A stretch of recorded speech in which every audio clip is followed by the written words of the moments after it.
school. My hobby is doing contortion and I love to read. And the topic of my Bible story is God made the world. God made the sun, the moon, and the stars. And God made the land and the ocean. He made the plants and animals too. Then God makes a woman called Eve and a man called Adam. And God was very pleased with everything he had made. And I got a little trick of my sleeve that I have to show you guys.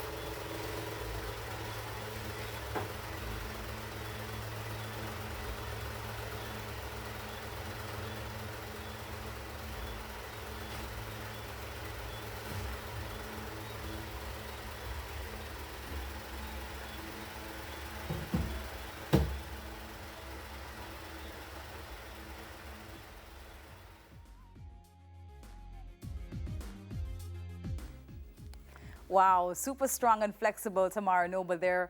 9-year-old Tamara Noble lost the ability to walk following a car accident in 2017, but she has not let this hold her back at all. She joins us now along with her mother, Stacey Ann Reeves Noble, to share with us their story. Welcome to Smile Jamaica, ladies. Morning. Good morning. Morning. And thank you for having us this morning. And no, absolutely. Thanks for joining us. This story is really, really one of inspiration. Tamara, I've been trying to do that handstand for as long as I can remember. It is still not working out for me at all, right? And today, for whatever reason, can't hold her body up like you have done, which is really incredible. But Stacey, let me start with you because, Mommy, I can understand that this journey has been one that may have tested your faith. Let's talk about when the accident happened and, you know, when you found out that she wasn't able to use her legs. If you can for us, just go back to what happened. Okay. So it was a Friday morning, the 17th of February 2017. I took Tamara down the road to go to school. And this gentleman, Bobby, he was the driver who bring them sometimes. So he was going to work and he asked if we want to carry her. We said no problem. We put her in the car. Came and come back home to attend to my younger baby because I have a smaller son. So I was just like going to bathe him now to get him to go to sleep.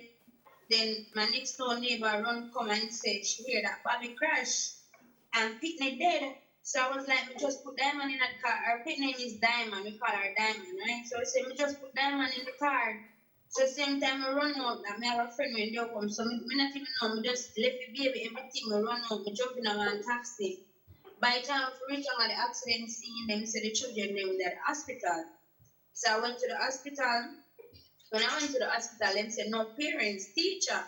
So I said, no, I want to see my little girl. So anyway, a nurse that I know took me around there. When I went around there, only thing I see was only blood coming from her mouth and from her nose. So sometimes she was like, mommy, mommy. So we say, you're going to be all right and so forth. Anyway, we signed a paper to go to the theater to stitch. But when the doctor came, a different doctor came, so it was like, she had to stitch now right here, so her face going to stay like that. So I said to her daddy, say, all right, make she stitch there. Anyway, they stitch her face and give me a prescription. I even catch the pharmacy in front of the hospital to show you how early they let her home. And then send her home the same day. So about 2 o'clock in the night, in the morning now, the next morning, 2 o'clock, she said to me, say, mommy, I don't have no foot. So I said, she was trained, so I said, what do you mean by I don't have any foot? And like she said, mommy, I don't have no foot.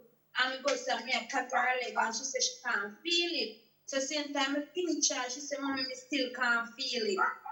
So me set my wake up her daddy and said, Diamond said she can't feel her leg. Well, her belly went puffed too because she couldn't urine off her own neither at the time. So about 5 in the morning, because we didn't have a car, so we have to wake up someone to carry her back to the hospital in the morning. So about 5 o'clock now, I get up now, I really get up and I try to put her to stand up. I was wiping her off to ready her to go back to the hospital. So now I was putting on her clothes now, I see she's dropped back down. And I said, no man, this not look good. I'm wake up her daddy and put her back again and she drop back down. So when we reached back down to the Falmouth Hospital, they said to me that they think that she have a spinal injury because they do the flex thing with her Right. foot and same time putting the catheter and so forth. So I was there and there and there till the same doctor who released her came. And I was asking, why did he give me her letterman? Say she could be there and the same thing happened. So I said, no, if she was there, maybe would I see that she couldn't even urine off her own. But Remember, I'm not a doctor, and I don't know. They give me, I didn't ask her my child. so They just Stacey, released her. Yes. Stacey, I have to ask you, did they give a diagnosis? You know, having seen everything that was happening? Okay. None at all. They only give me a prescription for the pain in her face and an ointment to rub it. Yeah. And you've And been, you see the next morning, I tell you that just when I reached Kingston Hospital, I reached the Bustamante. I reached about 12 because there was a helicopter who took us to Kingston. And when I reached there, I'm not telling like it was the best at the children's hospital. You have the eye specialist. They send us to do CT scan on our brains. They send out. They need more information. Yeah. It's not like they don't neglect her. Like I feel neglected at Falmouth Hospital with my 3-year-old daughter at that time. I was on TV before. They went down there. They said no comment, and I still can't really understand why they send her home at that tender age. And even now, if you notice, it was a dangerous cut. Or I could be in danger. They did not care. Yeah. I feel like they did not care about my child. So Stace, you still have her at the doctor, and I do believe that you do have her doing physiotherapy as well. What has that process been like? Okay. All right. We usually do physiotherapy at Montego Bay, but because maybe some doctors don't have a faith like I have the faith, so they took her off the list, the free list. So now I'm doing physiotherapy after pain. So she don't get it as usual like first, but I'm trying to do my best with her. So like weekly we pay like 6,500 an hour. You know, we have diaper to buy. We don't really have, nobody's not really helping us like, you know. Yeah. So right now we're asking for help for her because she know that she can walk again. I know that she can walk again. And we have that faith and we're not going to give up because at the end of the day, I know that God didn't give me her like this. Absolutely. And I know that the devil is real, you know, and he just want to make it look like it cannot work. Yeah. But I know I serve a God, and I know that He's gonna see her through one day. Stacey, I want to just bring in. I want to bring in Tamara here because I mean, amidst all the trials and the tragedy and such, you guys really have found a way in which you can find some triumph and, been progressing and moving forward. So, Tamara, we saw in the video there that you have really taken on to yourself contortionism out of everything because you really have managed now to find some kind of success in this whole journey. So why did you decide to push yourself this far, Tamara? And you have any prospects of entering and representing Jamaica? Because I feel like you probably could do gymnastics. Yes. One day I was watching a YouTube video and I just see that contortion post just come up. And I said, no, this look interesting. And I just push it. And then when I watch it, it inspired me to keep on moving. And I tried. Although I fall sometimes, I get back up and I say, I'm not keeping up. I have to do this. I have to do handstand. So I start at on the wall and bed and then continue till I get it. Wow, you are an inspiration, young lady, trust me. And, I personally can't wait to see what else you will learn. Do you have anything else you want to learn next? Because I see you do the handstand. So is there anything else you want to learn next? I have some new tricks up my sleeve.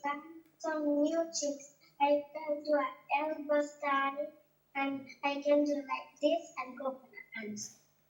Well, I think you can do anything that you want to do, Tamara. And I'm very, very proud of you. You are an inspiration to so many young people this morning. And even adults like myself, I believe that we have not really seen the best of your abilities yet and your flexibility. And Mommy, Stacey, I mean, if anybody wants to reach out to you to help in any way at all, I mean, how do they contact you? Well, my phone number is 283-8315. Okay. 283-8315. Yeah, and the number is right there on the screen. Let me encourage you, Mommy, to keep, of course, supporting your daughter. I know that you will. And Tamara, continue to push the envelope and flex your abilities. There's also an account number that's there on the screen as well for NCB Falmouth branch. So you can reach out for sure and help Stacey and Tamara, of course, achieve her goals. And she, Yes, Stacey, you were saying something quickly as we wrap up? Okay. All right, I believe we've lost her contact, but please, if you can help, please do so. Tamara Noble and her mom, Stacey Ann Reeves Noble, with a very inspiring story, absolutely amazing. On the other side of the break, in Girl Talk, we discuss the importance of women having financial independence from their partners. Smile Jamaica will be right back. Stay with us.